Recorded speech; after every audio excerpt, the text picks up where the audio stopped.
Seja bem-vindo ao podcast Conexões de Esperança. Este áudio é reprodução de leituras e reflexões diárias matinais de textos de Ellen White, feitas pelo pastor Carlos Alvarenga por videoconferência, através do aplicativo Zoom e transmitidas ao vivo pelo canal Conexões de Esperança no YouTube. Nosso desejo é que sua experiência com Deus seja enriquecida com o que você vai ouvir a seguir. Hoje, as nossas considerações estão baseadas no capítulo 78 do livro O Desejado de Todas as Nações. Nós lemos assim: E quando chegaram ao lugar chamado A Caveira, ali o crucificaram. Uma vasta multidão seguiu a Jesus do tribunal ao Calvário. As novas de sua condenação se espalharam por toda Jerusalém. E gente de todas as classes e de todas as categorias afluíam ao lugar da crucifixão.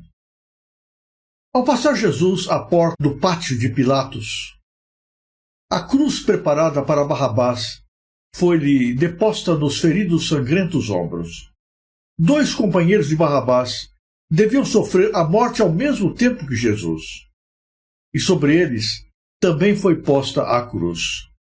A carga do Salvador era demasiado pesada para o estado de fraqueza e sofrimento em que se achava. Desde a ceia pascual com os discípulos, não tomara ele nenhum alimento, nem bebera. Angustiara-se no jardim do Getsêmani em conflito com as forças satânicas. Suportara a agonia da traição e vira os discípulos abandonarem-no e fugir. Fora levado a Anás, depois a Caifás, e em seguida a Pilatos. De Pilatos fora mandado para Herodes, e reenviado a Pilatos. De um insulto para o outro, de uma a outra zombaria, 2 vezes torturado por açoites, toda aquela noite fora uma sucessão de cenas, de modo a provar, até ao máximo, uma alma de homem. Cristo não fracassara. Não proferira palavra alguma que não visasse a glória de Deus. Através de toda a ignominiosa farsa de julgamento, portara-se com firmeza e dignidade. Mas quando, após ser açoitado pela segunda vez, a cruz lhe foi posta sobre os ombros, a natureza humana não mais podia suportar. Caiu, desmaiado sob o fardo. A multidão que seguia o Salvador viu seus fracos, vacilantes passos, mas não manifestou compaixão. Insultaram-no e injuriaram-no por não poder conduzir apesar da cruz.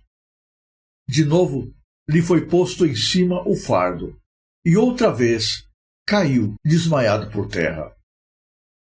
Viram os perseguidores que lhe era impossível levar mais adiante aquele peso. Não sabiam onde encontrar alguém que quisesse transportar a humilhante carga. Os próprios judeus não o podiam fazer, pois a contaminação os impediria de observar a Páscoa. Por esta ocasião, um estranho, Simão Cirineu, chegando do campo, encontrara-se com o cortejo. Houve as zombarias e linguagem baixa da turba, houve as palavras desdenhosamente repetidas. Abri caminho para o rei dos judeus. Detém-se espantado com a cena, e ao exprimir ele compaixão, agarram-no e lhe põem nos ombros a cruz. Simão ouvira falar de Jesus. Seus filhos criam no Salvador, mas ele próprio não era discípulo. O conduzir a cruz ao Calvário foi-lhe uma bênção, e posteriormente mostrou-se sempre grato por essa providência. Isso o levou a tomar sobre si a cruz de Cristo por sua própria escolha, suportando-lhe sempre, animosamente, o peso. Não poucas mulheres se achavam na multidão que segue a morte cruel. Sua atenção fixa em Jesus. Algumas o tinham visto antes. Outras lhe levaram doentes e sofredores. Outras ainda foram elas mesmas curadas por ele. Elas se admiram do ódio da turba para com aquele por quem o coração se lhes comove quase a ponto de partir-se. Essas mulheres exprimem o compassivo interesse que as possui. Ao cair Jesus, desfalecido sob a cruz, irrompem em lamentoso pranto. Embora em meio de tanto sofrimento, não era indiferente a expressão de dor. Com terna simpatia, contemplou essas mulheres. Não eram crentes nele. Sabia que não o estavam lamentando como um enviado de Deus, mas movidas por sentimentos de piedade humana. Não lhes desprezava a simpatia, mas esta lhe despertou o coração para com elas mesmas. Filhas de Jerusalém, disse ele, não choreis por mim, mas chorai antes por vós mesmas e por vossos filhos. Alongou Jesus o olhar ao tempo da destruição de Jerusalém. Naquela terrível cena, muitas das que estavam chorando agora por ele haveriam de perecer com seus filhos. Da queda de Jerusalém, passaram os pensamentos de Jesus ao mais amplo juízo. Na destruição da impenitente cidade, viu ele um símbolo da final destruição a sobrevir ao mundo. Disse, então começarão a dizer aos montes, caí sobre nós, e aos outeiros, cobri-nos, porque se ao madeiro verde fazem isto, que se fará ao seco? Deus permitiu que a sua ira contra a transgressão caísse sobre seu amado filho. Que sofrimento, então, havia de suportar o pecador que continuasse na transgressão? Todos os impenitentes e incrédulos teriam de conhecer uma dor e miséria que a língua é impotente para exprimir. Terrível foi o sofrimento de toda aquela madrugada e manhã. Depois de ter sido aclamado por todos para que morresse na cruz, Jesus foi terrivelmente espancado, foi zombado, humilhado, injuriado. Jesus Barrabás, um criminoso cruel, estava feliz e solto, porque alguém estava assumindo a morte em seu lugar. E agora, a cruz que havia sido preparada para Barrabás foi colocada sobre os ombros de Jesus Cristo. A cruz nunca foi preparada para Cristo. Não tinha o seu formato. Não era destinada a ele. A cruz havia sido preparada para pecadores. Havia sido feita exatamente segundo o tamanho de Barrabás. Não era para Jesus. Mas esta cruz foi colocada sobre os seus ombros, e foi-lhe ordenado que pelas ruas pedregosas de Jerusalém ele arrastasse esse pedaço de madeira até fora dos portões da cidade, ao monte chamado Calvário, onde deveria ser morto no lugar dos pecadores. Cristo estava extremamente fragilizado. A noite do Getsêmani havia sido muito dura. Todo o sofrimento que aconteceu a partir daí foi grande demais. Sem energia, não tinha forças para carregar a cruz. O peso era grande demais para Jesus. Jesus cai, e naquela hora não houve ninguém cheio de bondade para ajudar a Jesus a se levantar, para ajudar a Jesus a carregar a cruz. Os evangelhos nos dizem que nessa hora os soldados encontram um homem que entrava na cidade. O seu nome, Simão. Simão era de Cirene. Estava vindo a Jerusalém para participar da cerimônia no templo, onde o cordeiro deveria ser sacrificado em comemoração à Páscoa. E agora, ao entrar por Jerusalém, Simão se defronta com a figura de um homem fragilizado, caído ao chão. Ele não era seguidor de Jesus, mas os soldados não estão preocupados com isso. Simplesmente lhe ordenam que carregue a cruz de Jesus.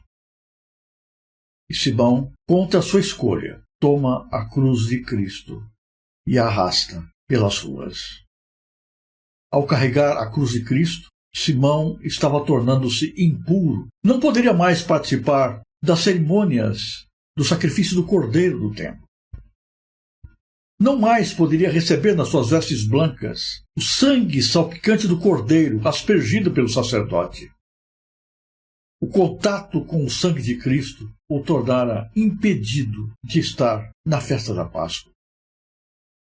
Além disso, ele nem conhecia Jesus. Os filhos de Simão eram seguidores de Jesus, mas Simão não havia ainda aceitado Jesus Cristo como o seu Salvador. Mas aquilo que parecia ser uma maldição, na verdade tornou-se para Simão uma bênção. Foi ali, tendo que levantar sobre os seus ombros o peso da cruz, que Simão encontrou Jesus. Foi ali que o seu coração foi tocado. Embora não pudesse comparecer à festa de Jerusalém, embora não pudesse receber o sangue respingado pelo sacerdote sobre a multidão, as suas vestes foram salpicadas pelo sangue de Jesus. E o seu nome passou a figurar para todos sempre dos evangelhos, como alguém que ajudou o Salvador. Se pudesse ter escolhido, Simão certamente preferiria não escolher levar a cruz. Mas o levar a cruz foi a maior bênção da sua vida. Representou para ele a salvação. A procissão caminhava lentamente pelas ruas da cidade. A multidão que tantas vezes acompanhara Jesus, levando diante dele os seus doentes para que Jesus curasse, os pecadores para que Jesus perdoasse, agora segue a Cristo, mas com um espírito diferente. Era um espírito de zombaria, um espírito de sarcasmo, instigado pelas hostes demoníacas, que faziam tudo o que de pior existe para fazer sofrer o coração de Jesus. Por que tanto sofrimento? Não poderiam simplesmente ter condenado Jesus à cruz sem tanto escárnio, sem tanta zombaria, sem tanta humilhação? Por que Jesus foi tão humilhado, tão zombado, tão injuriado? A verdade, irmãos, é que por trás dos seres humanos estavam os demônios. Aquela multidão estava possessa. Aquelas pessoas não agiam por si mesmas. Elas agiam instigadas pelos demônios. E todo o sofrimento imposto a Jesus tinha um único objetivo: desestabilizar Jesus e desta maneira inviabilizar o plano da salvação. Eles estavam provocando Jesus. Era isso que o diabo queria fazer com Jesus. Queria que Cristo usasse o poder divino para libertar-se e para vingar-se daqueles que lhe faziam mal. Se Jesus tivesse feito qualquer gesto, se Jesus tivesse perdido a calma, a paciência, Jesus teria perdido o direito de ser o nosso Salvador. Então, queridos, ali, enquanto Jesus aguentava tudo aquilo, estava em jogo muito mais do que o bem-estar físico de Jesus. Estava em jogo o nosso destino eterno. E graças a Deus, porque Jesus suportou tudo com calma, com paciência, sem nenhuma reação de ódio, de rancor, de vingança. O diabo fez o que quis, mas não conseguiu desestabilizar Jesus. Os evangelhos registram um fato que muitas vezes, quase sempre, é passado por alto. Muitas mulheres acompanhavam a multidão e, ao verem Jesus sendo tratado daquele modo tão rude, de maneira tão cruel, o seu coração se sensibiliza. E elas choram por Jesus. Não eram simpatizantes de Cristo. Não eram seguidoras do Mestre. Não estavam chorando como discípulos de Jesus. Jesus reconhece e sente-se agradecido pela sua atitude de solidariedade, pelo seu gesto de bondade. Mas ao ver o choro daquelas mulheres, os olhos de Jesus voltam-se da cena presente para uma cena muito mais cruel e trágica para os seres humanos, que haveria de acontecer em breve. Naquele dia, ele estava sofrendo, mas em breve a cidade toda estaria passando por uma angústia indescritível. E Jesus diz: mulheres, vocês estão chorando por mim. Deveriam estar chorando por Jerusalém. Deveriam estar chorando pelos seus filhos. Quantas vezes Jesus tentou salvar Jerusalém, mas Jerusalém não quis. Foi orgulhosa demais e em breve haveria de colher o preço das suas escolhas. Jesus, ao invés de chorar pelo peso da cruz, lamenta pela sorte dos habitantes de Jerusalém, pelo futuro das mulheres de Jerusalém, pelo sofrimento dos filhos de Jerusalém. Jesus olha não apenas para a destruição da cidade, mas Jesus olha também para o fim dos tempos. E ele vê os ímpios clamando às rochas, às montanhas que caiam sobre eles e os escondam da face daquele que está sentado sobre as nuvens dos céus. E Jesus chora por estes, que tiveram tanta oportunidade, mas que fecharam a sua alma. Agora estariam colhendo os resultados da sementeira que eles próprios plantaram.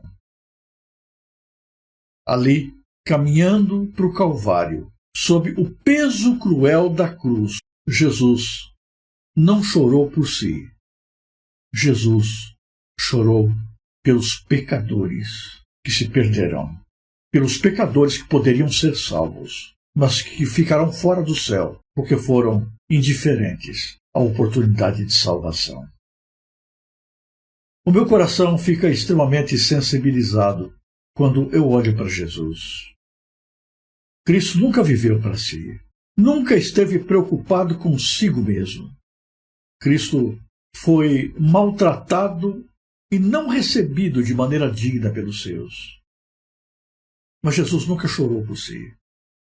Jesus sempre chorou pelos outros. Jesus chorou pelo sofrimento de Maria e Marta quando Lázaro morreu. Jesus chorou pelo futuro da cidade santa quando entrou em Jerusalém montado no jumentinho. E agora, Jesus chora pelos filhos de Jerusalém e pelos pecadores que, no final dos tempos, se perderão a despeito de toda oportunidade de graça e de salvação. Que as lágrimas de Cristo não tenham sido por nós naquele momento. Eu oro para que eu não esteja entre aqueles que tiveram tantas oportunidades, mas que foram ingratos às chances que Deus deu. Que nós aproveitemos todas as chances que Deus nos dá. Algumas chances parecem felizes, outras parecem não tão oportunas assim. Mas que nós olhemos para cada oportunidade como um tempo de graça, como um tempo de bênção, como um tempo de salvação, como um gesto de amor dos céus. Que aproveitemos todas as chances que Deus nos dá, como Simão Sirineu aproveitou. Que seja para nós uma bênção cada toque do Espírito Santo, cada palavra que nos chegue ao ouvido. Que naquele dia que Jesus vier, nós não estejamos entre os que pedem as montanhas que caiam sobre eles, mas entre os que recebem Jesus com os braços abertos e estão prontos para ir com Ele para a casa do Pai, para começar com Jesus o período da eternidade.